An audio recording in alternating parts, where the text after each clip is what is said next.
داسې لیکلي دي روح الماني چې په دنیا کې کومه ژبه افضله ده، په دې ټولو ژبو کې کومه ژبه، نننۍ دنیا کې ټولې لهجې او ژبې 15,000 دانې دي.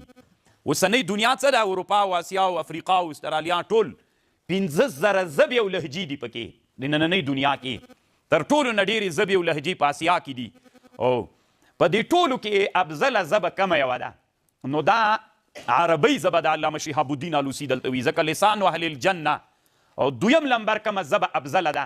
اللغة الفارسیه. طالبانو په دې 15,000 ژبو کې طالبانو دویمه مرتبه د فارسۍ د ژبې ده، ځکه دا هم ډېره د تمدن او د علم ژبه د طالبانو فارسي. دلته علامه شهاب الدین آلوسی وي. اما یوه خبره شهاب الدین آلوسی کړې ده چې لسان اهل الجنه العربي والفارسي الدري حدیث راوړی، دا صحیح نه ده طالبانو. دا حدیث فضیلت په لحاظ باندې فارسي دریمه مرتبه کې ده، د دویمه راوړې. علامه عبدالحی لکنوي رحمه الله په حاشیې